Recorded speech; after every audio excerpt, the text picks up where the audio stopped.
This is both the headquarters of Edie's organisation and a remarkable orphanage run by his wife, Balkis.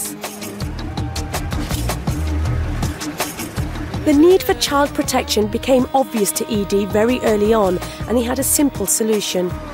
तो उसे बच्चे आते थे रोक फेंक देते थे। अच्छा। उसे तो मर जाते थे कोड़ों में, गंदों में, कुत्ते खा जाते थे।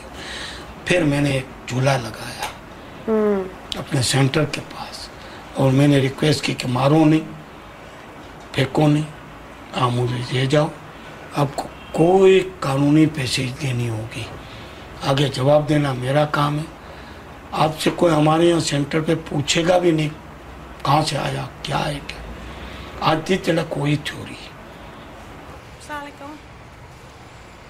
Upstairs, Balkis Edie shows me the babies and toddlers, many of whom arrived here as newborns, and many in one of those cradles. ये बच्चा एक दिन का आया था, ये बच्चा आंखों से नहीं देख सकता है। अच्छा। और इसके दिमाग में भी सही नहीं है। डॉक्टर ने कहा कि ऑपरेशन करेंगे तो मर जाएगा। सिकंदर। अच्छा, ना आप रखते हैं सब बच्चों का? अच्छा। इसकी माँ मेंटल होम में है और ये पैदा उधर मेंटल होम में हुई है। तो वो बच्ची जब पैदा हुई ना तो डॉक्टर ने बोला इसको यहाँ रखो, ये गला दबा देती है वहाँ पे बच्चों का, माँ दबा देती है, वो पानी के टब में डाल देती है, तो माँ नहीं संभालती है। अस्सलाम वालेकुम, आपका क्या नाम है? आपका क्या नाम है? It's possible that one or two of these children will be adopted and get the chance to find loving parents. But for those who stay, one thing is guaranteed: they will come to no harm, and that, for many of these children, is a precious gift.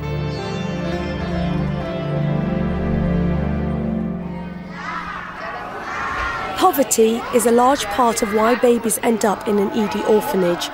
But there's something else, something you can hardly avoid growing up as a Pakistani. It goes by the name of Izzat, meaning shame. Izzat can ruin your life. And if you want a truly graphic demonstration of what that means, this is the place to find it. A women's refuge in Karachi, run, of course, by the Edie Foundation.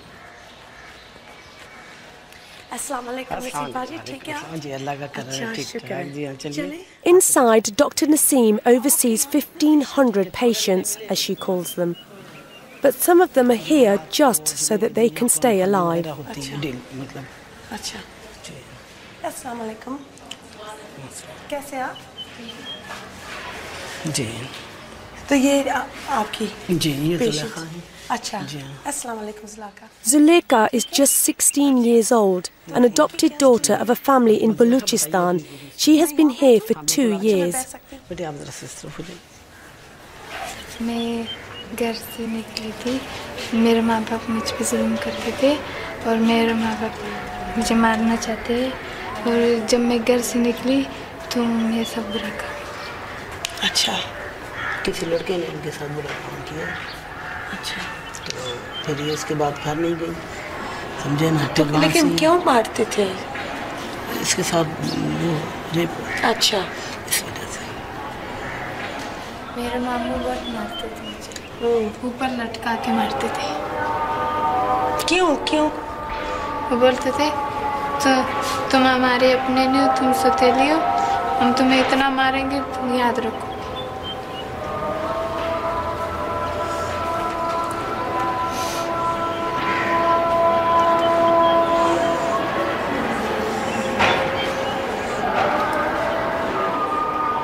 She's just saying that her uncle used to beat her up and used to hang her upside down and beat her up, saying you're not one of us.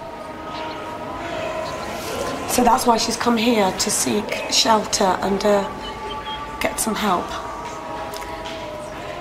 The majority of girls here have got the same story. Their biggest crime is that they were born a girl.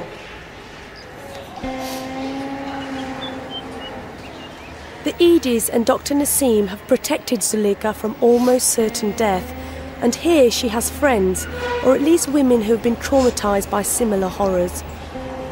But I fear that Zuleika will remain sitting on the window ledge for some time, waiting for her life to begin. Okay. Gaddafi's.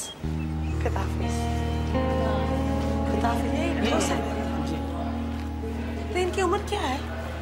लगते बहुत young. हाँ young है लेकिन बस बच्चे हैं ये सब Just a little way down the corridor, Dr. Naseem starts to tell me about why Pakiza is here. ये पाकीज़ा है और ये एक हॉस्टल में रह रही थी। इनकी वार्डन ने इनको यहाँ भिजवाया क्योंकि ये वहाँ जो है लोगों को बहुत तंग करती थी, चीखती थी, गालियाँ देती थी, जो उन्होंने हमें बताया लेकिन This is not true. मैं बैठूंगी Pakiza surprises me by suddenly talking in a gently delicate English. Not true. Please believe me. जो उन्होंने मतलब बताया फिर उसके बाद इनको यहाँ भिजवाया गया। How long were you in the other hostel? How long? 11 years. 11 years. 11 years. And why were you put in the hostel in the first place? First prize. Why? First prize because my mother my mother paralyzed. All the family members sister and brother has gone abroad, USA, Ohio. My mother was so old, so I could not get married due to this because I was a single supporter of my mother. Did your brothers and sisters, did they not look after you? No. Please help me. And please try to contact my sister. With those words, Pakiza can break your heart. All she needs is her sister to come and collect her, and she's free. I wonder how many others have been before me, heard Pakiza's story, and her plea for help. So please, you can solve my problem. She's so kind. Where in the world does she find such sweetly spoken optimism? But I leave her knowing I can't really do anything. The sister apparently won't come. The refuge is arranged in a large horseshoe, and the further you go around, the more disturbed the women are.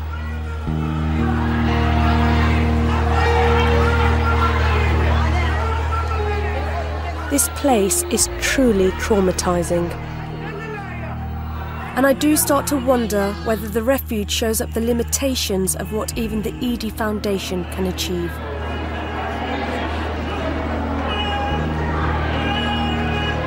With the best will in the world, the refuge seems to be a holding pen for women in various stages of breakdown.